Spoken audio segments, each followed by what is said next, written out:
Welcome to your College-Bound Kid, a podcast for parents, college counselors, students, and anyone who wants a weekly deep dive into the world of college admissions.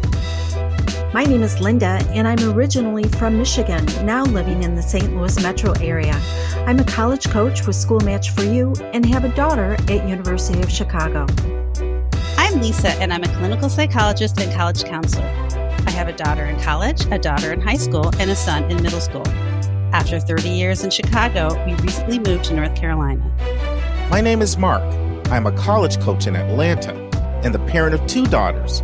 Karis, a graduate of Davidson College, and she is the founder of the Spanish tutoring company, SpanishHelpToday.com. And Joy is a graduate of the University of Georgia, and she is getting her master's degree at North Carolina State University. Good morning, friends. It's a very special day today for your college-bound kid. It's the big 300. It's our 300th episode. And I want to celebrate by playing one of my favorite songs when I was a teenager. Go roller skating with Dave, his brother Andrew and Michael, my brother Norm. Nemanja, play the music.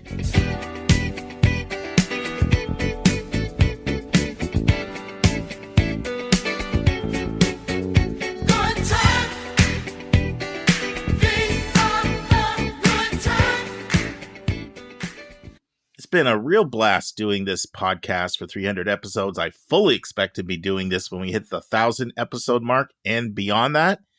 I've met the most amazing people literally all over the world, both in Zoom, in person, through email, social media. And I feel blessed. I've been fortunate to be part of some incredible things in my life.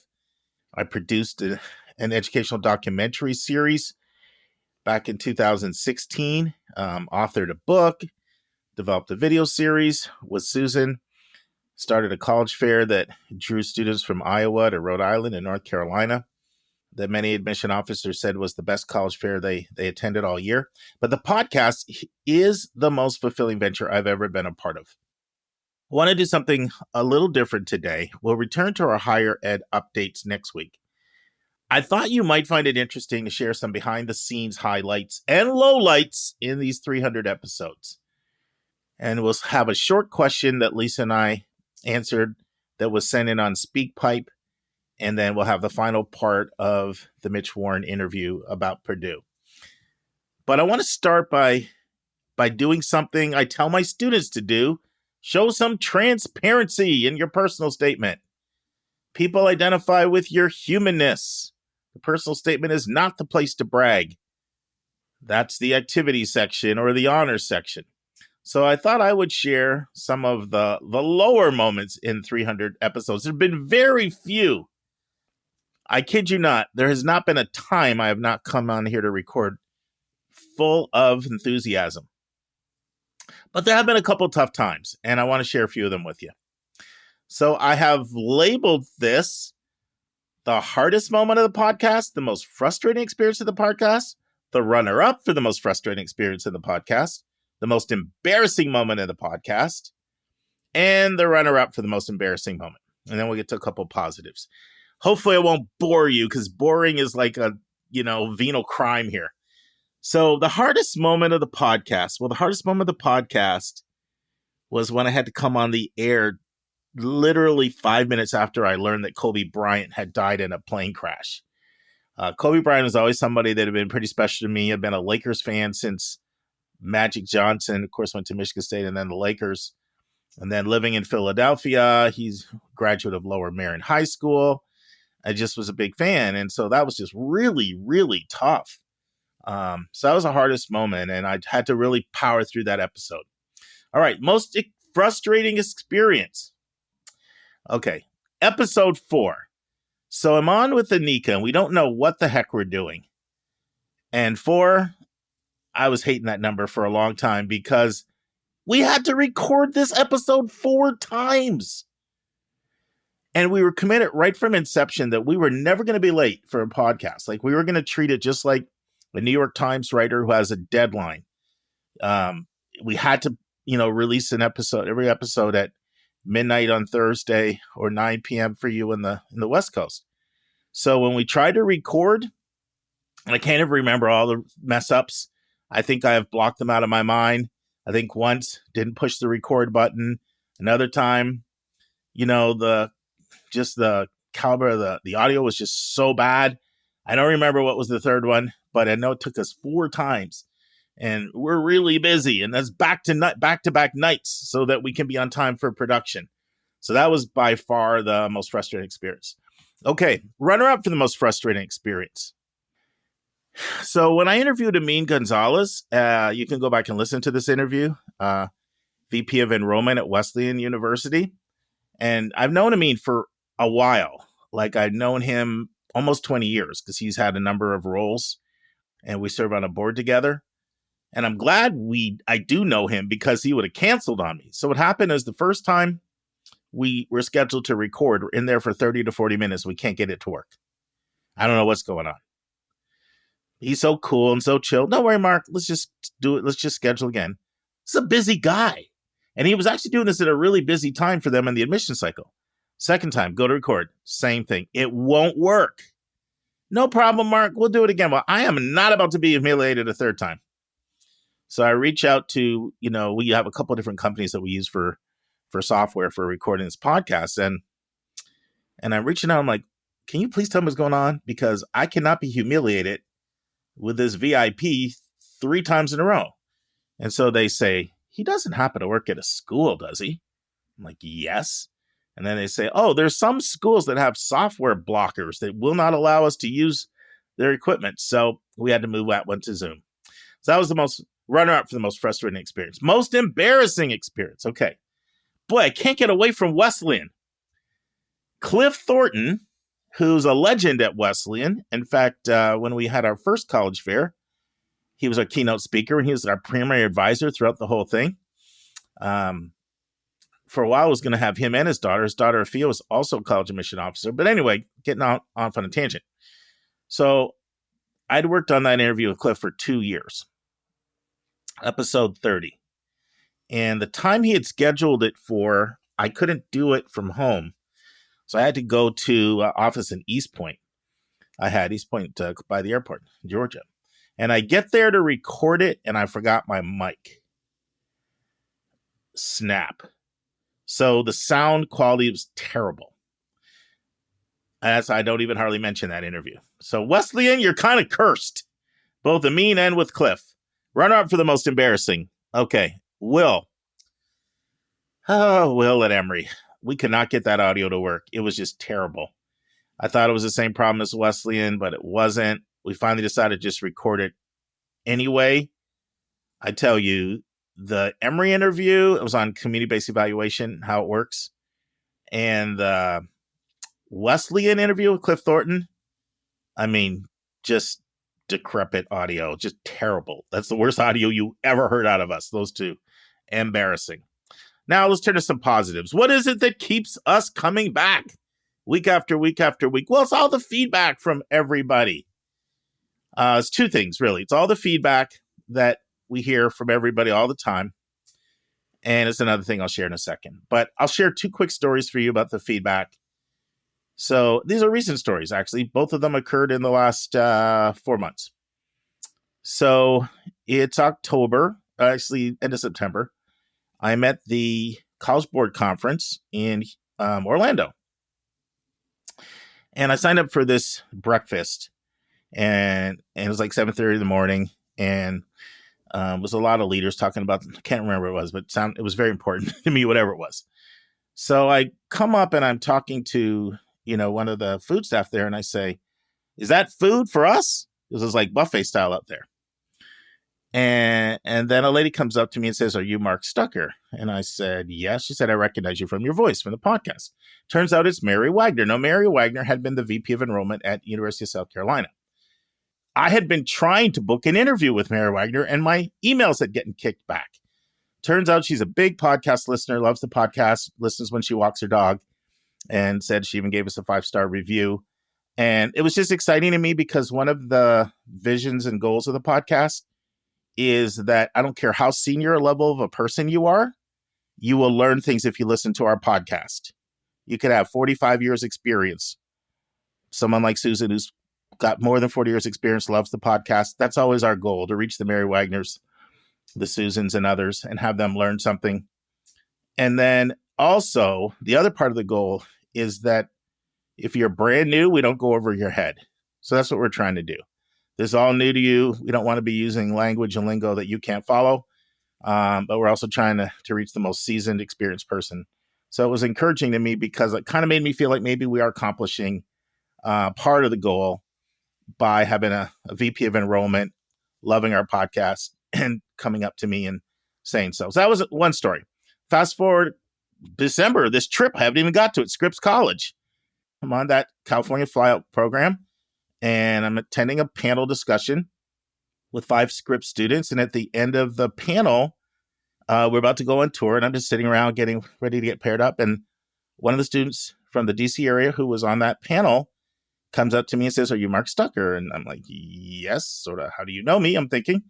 And she said, "My mom's a regular listener of your podcast, and you actually mentioned on your podcast that you were visiting Scripps, and she knows I work in the admission office as a volunteer, an admissions fellow. So she told me to be on the lookout for you." And so it just made me feel like maybe we are making a difference. And when you go into education, you do it to make a difference. Those are just a couple of stories that of many I could share that have been pretty exhilarating. But there's another reason why the podcast has been so awesome to me, and that's because it's really cool when you work with people who you love and respect, and who are just fun and are just incredible people. And so when I look back, like every single person who's been a part of this podcast, the co-hosts, they've just been amazing. Like Anika and I, we go back to 2009. There's so many stories and memories I could share. Won't bore you. Dave, known him my entire life.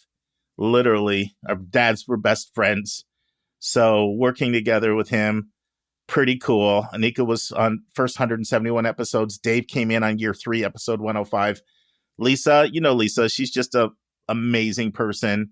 And you don't really fully know this yet, but Lisa's really, really funny. So I keep telling her, bring that stand-up comedy act to the podcast, because she's really funny and just smart as a whip and such a joy to work with, so dedicated, so faithful. Just pretty amazing. And she came on replacing Anika in episode 172.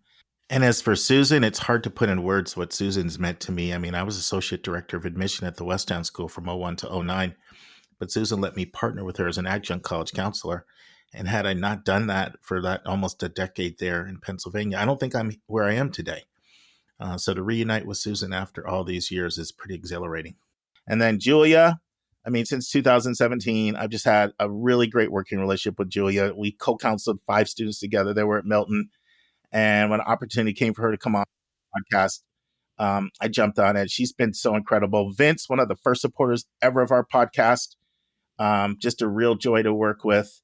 Constantly keeps us balanced, making sure we don't forget the West Coast. And then Sylvia also helps with that. She's our substitute, started as a podcast listener, such high level of integrity, always trying to help people. Kevin, met him on Facebook. He gives us expertise in an area we don't have, international admissions. Linda, so smart, such a good researcher, so dedicated, so talented.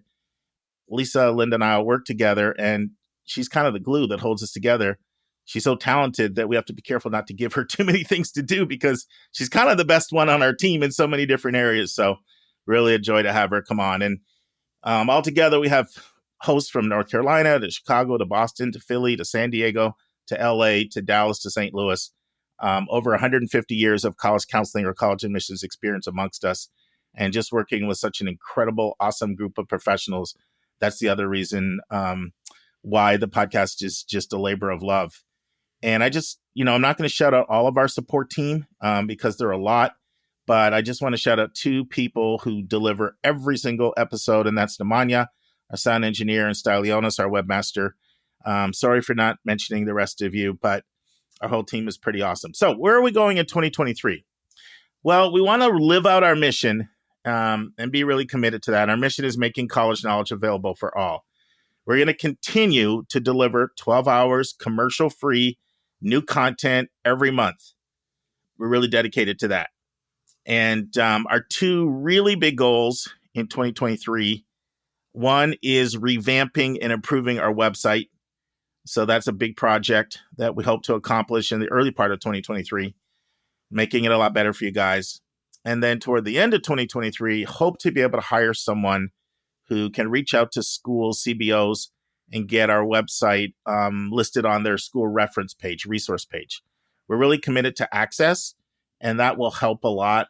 The college spotlights, the interviews, the resources, trying to bridge the gap between the haves and the have-nots, really getting the resources onto public school and CBO websites, and hoping we can hire somebody that can just reach out and make those connections. But in order to do some of those, it does take resources. And every 50th episode, I try to bring this up, not that often. If you have never supported our podcast and it's something that you would get joy in doing, I hope you'd consider giving us a gift. It would mean the world to us, and it allows us to continue to be commercial free. We took a gamble early on. We said we don't want to have a bunch of interference in all these commercials. We just want to give straight, pure content, and hopefully we can deliver value so that our listeners will consider supporting us. Once again, only for those who want to do it, not for those who are not interested, but we'd be so honored if you'd go to yourcollegeboundkid.com and click the donate button and help us out to accomplish our vision. So some other things for 2023, we want to continue to listen to you. So we hope you'll use Speakpipe not only for questions. Once again, speakpipe.com/YCBK. You can leave suggestions, affirming and adjusting feedback, as well as questions. We're trying to listen. It was feedback that said, please resurrect college spotlights. Interviews with experts are great, but we kind of like college spotlights. So we brought college spotlights back after taking about a 6-month hiatus. So we're trying to listen and just deliver every single week. And just thank you guys so much, because I really believe the most precious thing we have in life is our time. And we thank you so much for giving us your time and celebrating this 300th episode with us. All right, friends, you're going to hear a Speakpipe question and an answer. Jamie from Montana with the question, and Lisa joins me. Okay, friends, I am very excited 1 week later that I was able to bang out under 10-minute answers to questions. So let's see if I can do it 2 weeks in a row. So what do we have today, Lisa? And this question comes from Jamie from Montana. Hi, Mark. This is Jamie in Montana. Can you walk us through financial aid deadlines? What happens if you are a little bit late with a few of the pieces that a college needs for financial aid? Does that mean it's game over? Thanks. Yeah, and this is a great question. Thank you, Jamie. When you read the writing about deadlines, you can really get the impression that if you're a day late, you're a couple days late, you're toast. But most of the time, actually, nothing could be further from the truth. So you have to put yourself in the mindset of a school. Think of a teacher. Think if a teacher said, your paper's due on the 15th, but if you take an extra week or so, that's okay. Guess what? You're not getting any papers on the 15th. Right. Mm-hmm. So they sometimes write in a way to like scare the bejesus out of you, because they know that if they don't do that, then they won't get anything turned in. But I'm going to share a story from when I was at Westtown School. So there was a lady, and I love this lady so much. Her name was Mary Lou, and she did collections. So she was in the collections department. So her job was to collect the money anytime tuition payments were late, or somebody was on a payment plan and they'd fallen behind on their payment plan. And I was on a couple of committees with her and just kind of got to know her personally, because she was just such an awesome person. And she had done the job for like decades.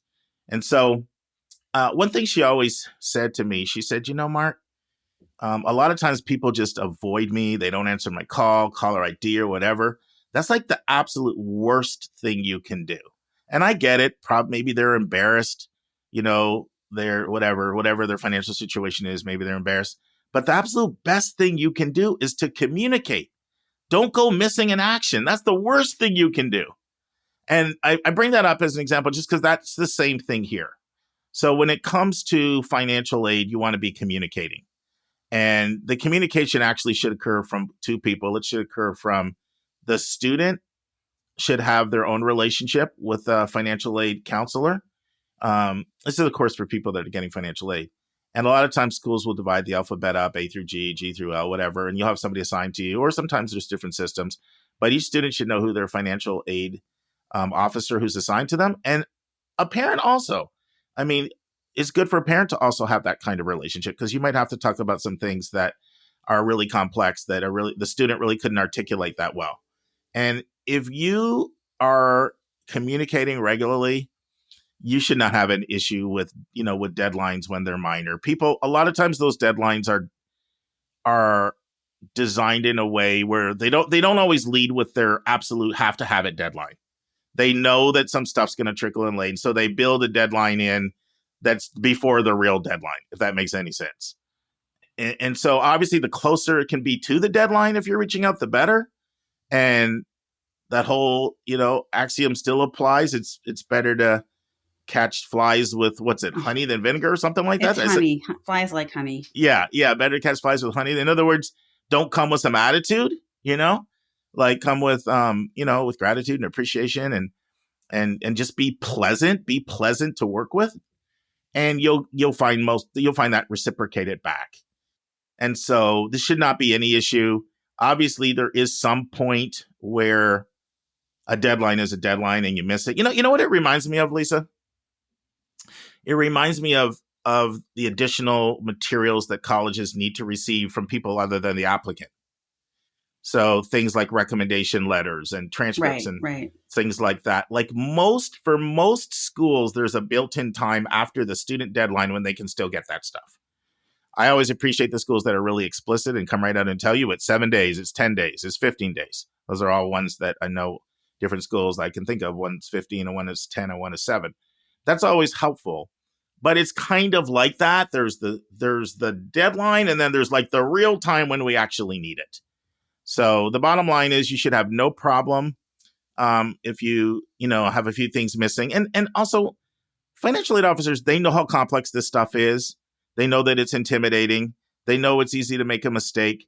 They're just happy to have regular communication with somebody. So I don't think you're going to have any problems at all, Jamie. So go for it. Anything else you want to add on this one, Lisa?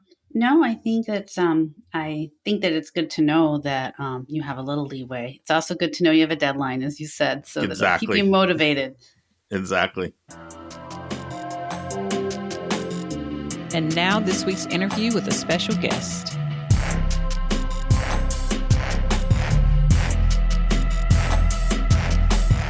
Okay, friends, hopefully you've heard the first and second part of my interview with Mitch Warren. Linda joined me. We co-interviewed Mitch. And the final phase, I think you might really like, because we really get into a lot of admissions questions. And one thing I just take straight on is, why did you go back to requiring test scores? Literally, it's just Georgetown and MIT. Why did you do it? Sure, there's some Tennessee and Florida schools and some Georgia schools, but that's state mandated. As far as an individual schools deciding to do it, there's 3 in the country of any selective school. And so why'd you do it? So we talk about that. We talk a lot more about their admission process. And, Mitch is great. His answers are fantastic. I think you'll enjoy it. And of course, we put him on the hot seat.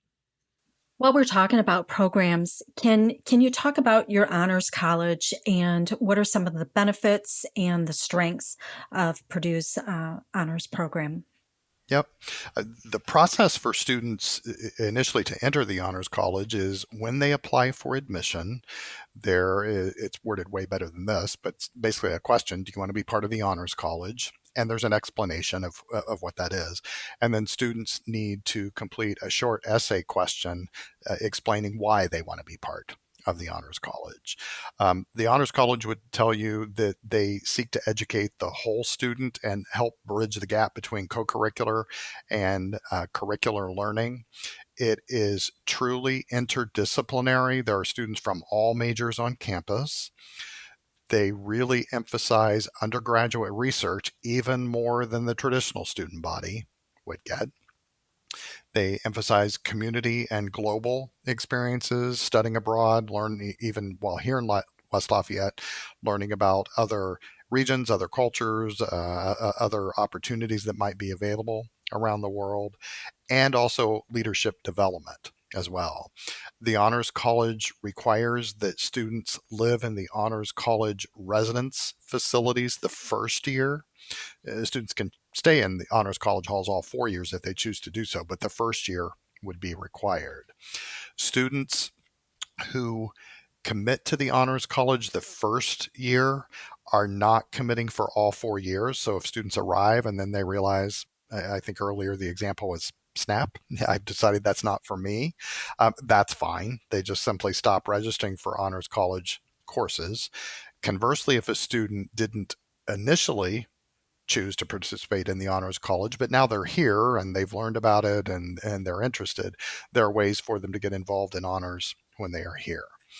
Students would need to complete 24 credit hours of Honors College courses prior to graduation to graduate with an Honors College degree. And we always tell students, most majors here require 120 credit hours. And again, to graduate from honors, 24 of those 120 need to be honors. It's not 120 and 24 on top of that. It's that the 24 are embedded if the student wants an honors degree. All right, let's transition to admissions. And recently you drew a fair amount of controversy by joining a really short list of schools, MIT, Georgetown, and you. And other than some states that still mandate mandatory test scores like Florida and Tennessee. And you had a test flexible policy prior to that. You weren't test optional. You had a test flexible policy. Why don't you explain to our listeners what that was and tell us why that was no longer working? Because clearly if it was working, you would have stuck with it. So what went into that decision? Sure. So let me briefly describe the difference between test optional, which is what's in practice now at many, many institutions across the country, versus test flexible, which we had, and in fact still do for this class that's entering in the summer and fall of 2023. Test optional, and I'm paraphrasing totally, but is totally up to the student. If you've taken a test and you want to send it, send it. If you don't want to, take one. You don't want to send it, don't worry about it. Whatever you want to do, you do. Test flexible is a little bit more strongly language that if you can't take a test or you've taken it and you don't want to send it, well, that's okay. But we would prefer that you take one. And if you've taken, we would prefer that you send it. Over the past 3 years, some of which obviously were impacted by COVID, about 70%, in fact, this year it's about 72% of our students did submit a test score. And that's typically higher than many of our sister institutions. But again, our wording is a little stronger than some of those places, kind of encouraging students. And probably students think, they're kind of encouraging. I should do that. So about a third didn't send test scores. They're doing just fine. They applied, they were admitted, they enrolled, they're doing just fine.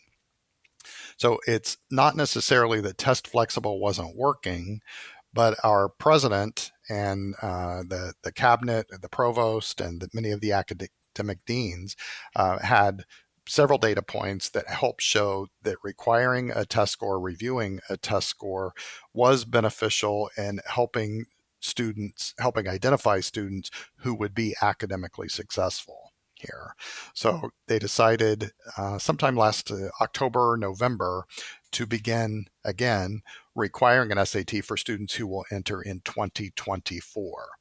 So here in the early part of 2023, students who are currently high school juniors or younger, a test score will be required. There's no preference on whether it's SAT versus ACT. The other thing I will add is students, if you're listening to this, or mom or dad, if you're listening to this, please hear me strongly say the test score has not and has never been the most important part of the file. The courses you choose to take in high school, based on what was available, and the grades that you receive in those courses has always been number one. So the test score is going to be required, but it is way further down on the list. Now, I appreciate you elucidating that about what's, the primacy of the transcript, because I don't think we can ever say that enough. But I am a bit confused because I thought I heard you say those who who did not submit test scores were doing well, and then it sounded like you also said provosts and other academic leaders had data to show that the test score is a differentiator. So that almost seems like it contradicts they were doing well. I thought you were probably going to come on and say our data indicated those who didn't submit scores were not doing well. So am I missing something? No, and it's probably my wording. Those who did not submit test score are doing well. Those who did have test scores are doing a little bit better. Okay, that's helpful. Do you see many other people joining you out there? Maybe. There are conversations that we have, of course, with other folks who work in college admissions. Sure. And right now is a time that many folks are having exactly these discussions. And as you might imagine, it's controversial on both sides, to require, to not require, and all of the reasons why. What we're hearing from many of our colleagues are that we might, but we're not really sure at this point, which I realize doesn't necessarily help families, because as they're trying to make some decisions as they plan for the future, the ambiguity from all of us in higher education is not helping in that regard. Yeah, no. In fact, I actually came on the podcast after I heard your speech, and I said, Mitch is pretty articulate, but he was contorting himself into a pretzel, explaining that test flexible position over there. As you might guess, we've had some experience trying to explain that. It's a fairly common question. Yeah. And what's been the feedback so far from your decision from various constituencies? For the most part, I think people have assumed that we would again require it. So what we're hearing from most people's, oh yeah, okay, well that's part of the process. And I think also because as most folks know, it's a new audience every year. So every year, the rising high school seniors are going through this college search and selection process for the very first time. Of course, secondary school counselors, folks who work in community-based organizations, we're here every year. So we've seen the trend. But for just a very traditional student, whatever we tell them is probably, there's an assumption that it's the way it's always been, because this is the only year they're going through the process. Experience, sure. So you've talked about that test scores are not the number one thing that you're looking for, but besides test scores and grades, activities, letters of recommendation, what are some other things in applications that students can use to really stand out? Is there a secret sauce out there? No secret sauce. As you mentioned, co-curricular activities are awesome. And we tell students that if all of your activities are music, that's fine. If they're all sports, that's fine. If you needed to work because you liked it, you liked the money, maybe your family needed the extra money, that's fine. You may have a whole variety of that stuff too. We're not placing value on certain kinds of activities matter or help more than others. What we say though is, wherever you've chosen to spend your time, how have you impacted your space?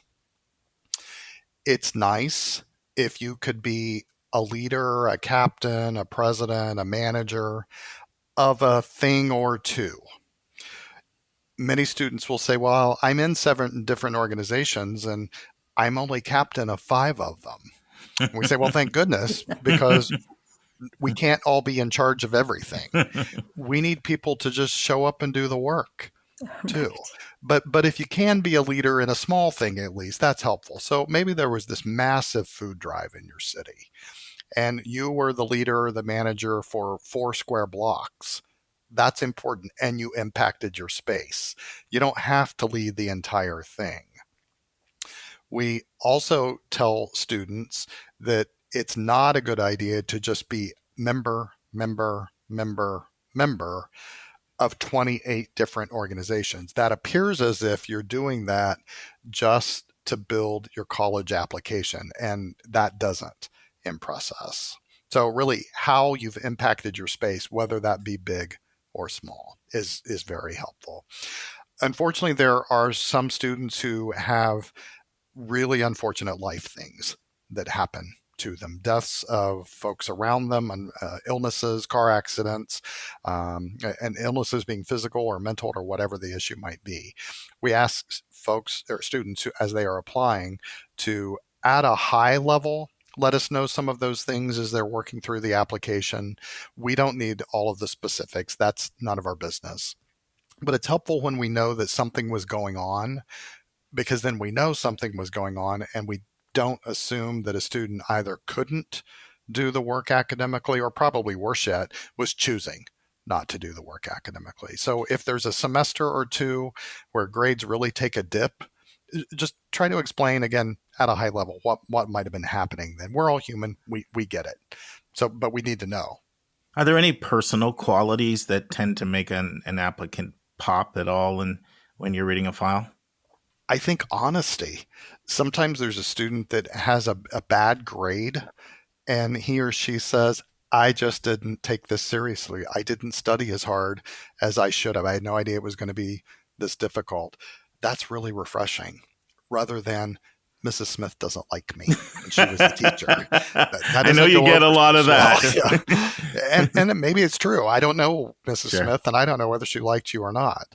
But I think when students can take ownership of the things they've done, whether they succeeded or not, and if they've had great success, it's always nice when they acknowledge those who helped them. You know, if mom's the one that drove you back and forth to the first robotics team meetings for 3 years, it's nice that you had some major first robotics success, but mom played a part in that too. If she didn't take time to drive you back and forth, that wouldn't have happened. So being gracious is always helpful. Mitch, as you know, there's lots of different sort of approaches to file reading out there, from committee-based evaluation to sometimes the territory manager just makes the decision by themselves and maybe has a sign-off by a director, to voting, to unanimous, to all kinds of things. So what's the file reading process like at Purdue? Yeah. So we have multiple teams. The first team is what we call operations, or it's really all the behind the scenes stuff. So I go by Mitch. My formal name is Mitchell. So if I was applying, there might be a document that arrives that has Mitch, and there might be one that says Mitchell. Well, it's the same student. So our operations folks group all of those documents to make sure that everything that's in each individual file, and the files, by the way, are all done electronically. There are no paper files, but the things in each file belong to the correct student. Because we admit by academic college and by academic major, our professional team is divided by academic colleges. The College of Engineering team is way larger than the nursing team, because nursing is such a small program. We enroll about 130 to 140 a year in nursing. There is, as you alluded, always a second person, and in fact, usually a third person who's double checking all of those decisions. And part of it is obviously for impropriety. I don't think that that's a major issue, but you never want to assume that it's not going to be. But also just mistakes, because you have humans involved. If you're thinking of some amazing student, kind of a once in a career kind of thing, and you're, my gosh, I can't believe she did all those things. But you've moved on now.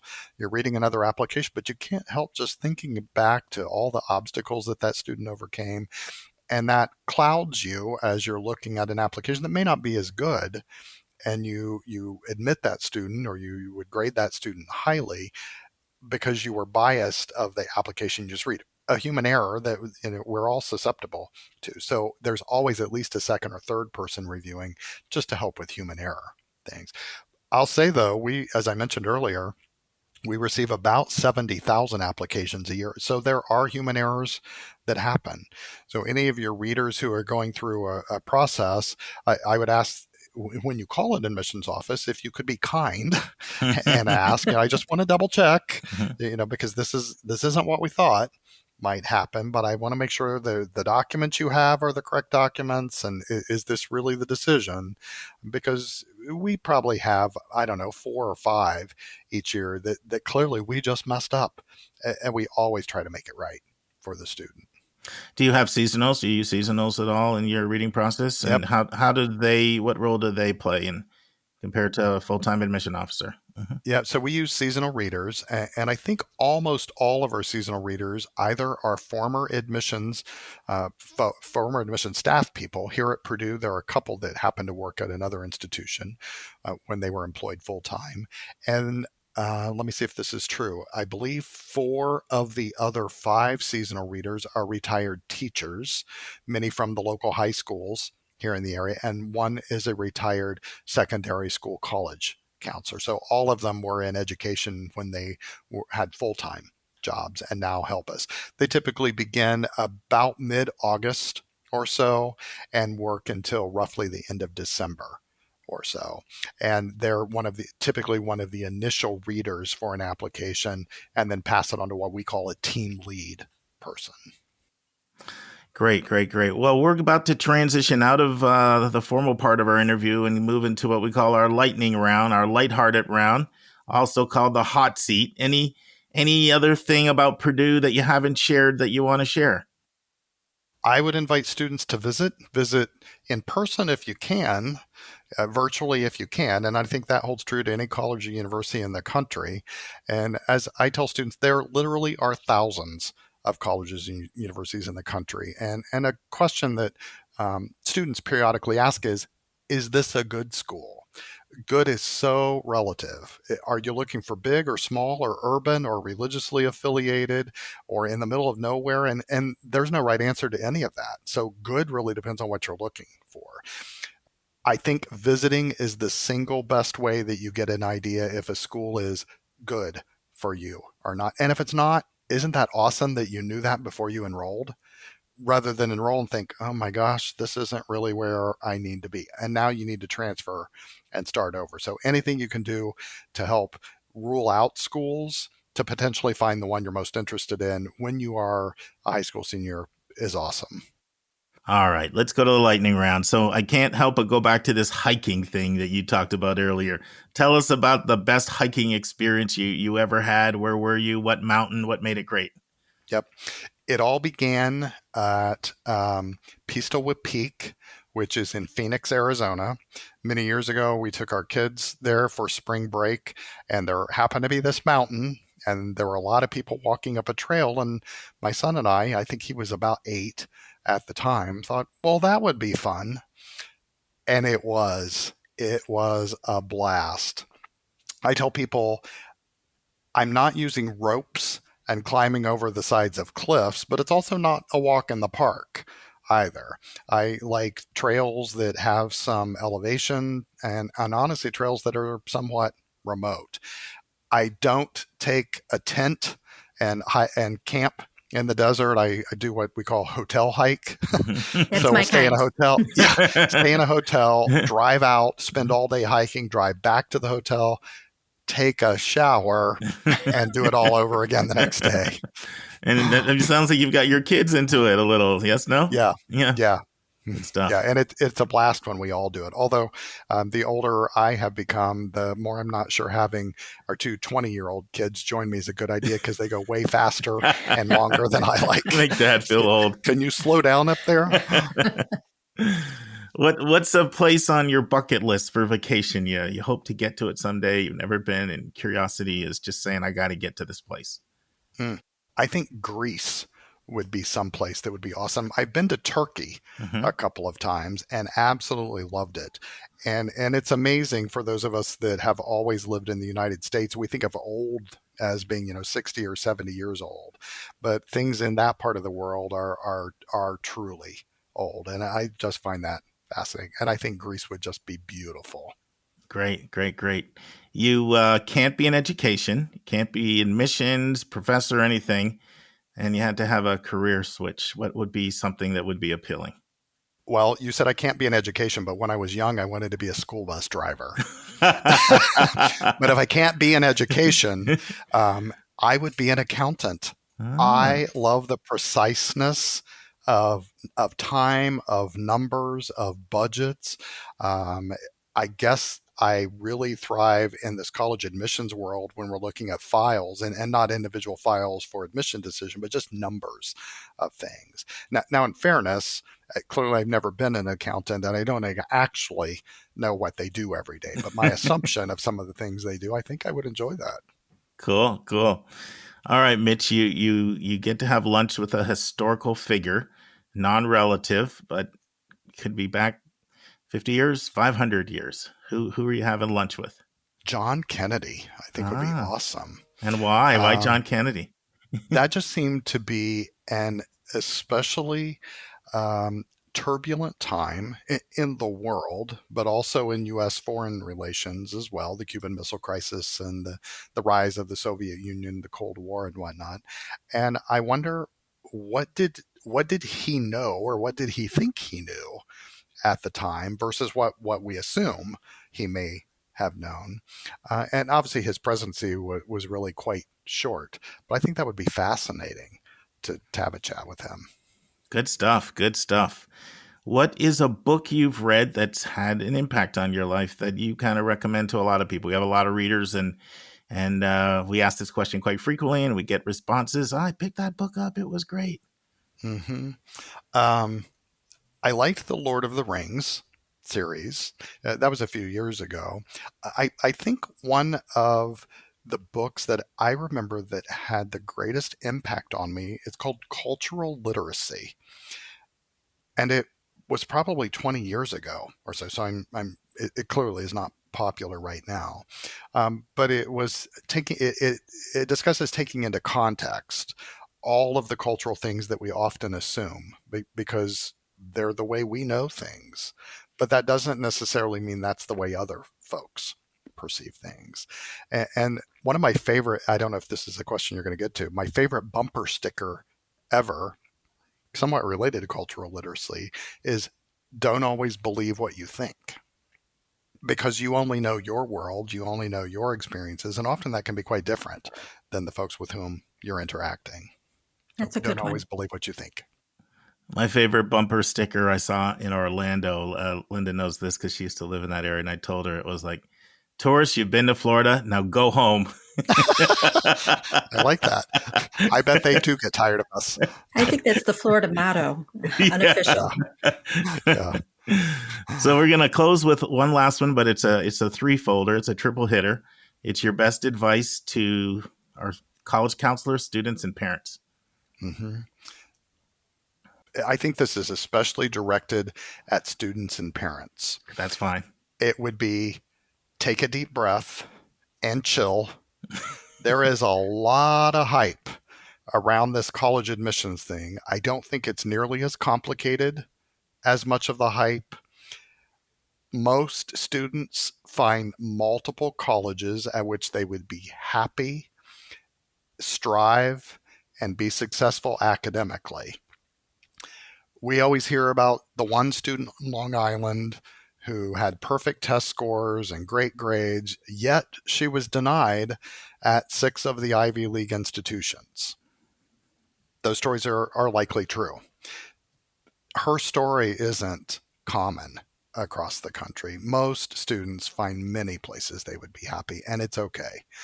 Clearly, you should make sure that your choice set includes institutions at which you think you would be happy, that your family can afford, that have the academic majors you're considering, all those right fit things. But for most families, this process does not need to be as stressful as I think folks assume that it might be, and most students are just okay at the end. Mitch, this has been really awesome. You were ready for every question. You think well on your feet. That training over there has served you well. I've really enjoyed it. I know Linda, I could tell she has as well. Close with what our listeners should do if they're interested in Purdue after all you had to share. What should the next steps be? Yep. If you are interested in Purdue, I would visit purdue.edu on the web. There are entry points for students, prospective students. Certainly if folks are secondary school counselors, obviously for graduate students and researchers, there are differing entry points. There are really any number of things. You can take virtual tours of campus. You can see tours of the residence hall virtually. There is something called the Persistent Pursuit of the Next Giant Leap. It's a series of videos and podcasts where you can learn things. But especially for students who are in high school or their families, Purdue.edu and the admissions tabs have a whole plethora of information, including timelines that can help students prepare for the admissions process, and then also information about visitation to campus and what to expect when you do that. Once again, thanks a bunch. Then thanks for being so generous, giving us over an hour of your time. Thanks so much. This has been a true delight. I've enjoyed chatting with you. Thanks for the opportunity. Thanks, Take Mitch. care. Take care. Thanks. Bye-bye. Bye. On Thursday's episode, Vince is the co-pilot, and we'll be discussing a blog by Marie McQuaid, a former MIT admission officer, entitled 10 Application Mistakes to Avoid. Question from a listener, from Leslie from California, and she has a great question about need-blind colleges. Our interview, a whole brand new interview with Ronnie Turner, VP of Enrollment at WashU, 35 years experience in admissions. And we'll be talking about understanding WashU in St. Louis. And our college spotlight, the University of Redlands. I close you with a quote. Another Martin Luther King quote simply says this: life's most persistent and urgent question is, what are you doing for others? See you Monday, friends. And that's our show. A big thank you to you, our listeners, for tuning in this week. If you find this podcast helpful, please follow us and you'll get every single episode as soon as it is released. If you're interested, there are a few ways you can really support our podcast. You can click the share button and send it to your friends and acquaintances. You can help us pay our staff and our expenses by donating on our website. You can write a review for us on Apple or Spotify. I'm the producer of the podcast, but we have a fantastic team of 15. Shout out to our co-host, Dr. Lisa Ruff, Dr. David Williams, Linda Depker, Susan Tree, Vince Garcia, and Julia Esquivel. And to our substitute co-host, Sylvia Borgo. Our sensational sound engineer is Nemanja Motvich. Our amazing music is from Victor Allen Weeks. Marketing designs are from Kimberly Blass. Lily Parikh manages our Instagram. Our image editor is Talha Khan. Joyce Ducker does our website episode updates. And our webmaster is Stalianos Dimitriou. And if you want to have a coaching session with Lisa, Linda, or me, just text me at 404-664-4340. If you have a question you want us to answer, or if you have a recommended resource or article you think we should discuss, just send it to questions@yourcollegeboundkid.com. Our favorite method is for you to record your own voice at speakpipe.com/YCBK. By the way, check out our website, where you'll find lots of content that is not on any podcast app. Our website is yourcollegeboundkid.com. If you want to learn about other hot admissions topics, follow us on Twitter at YCBK Podcasts. We think of you as our listening family, and we look forward to meeting again with you every single Monday and Thursday.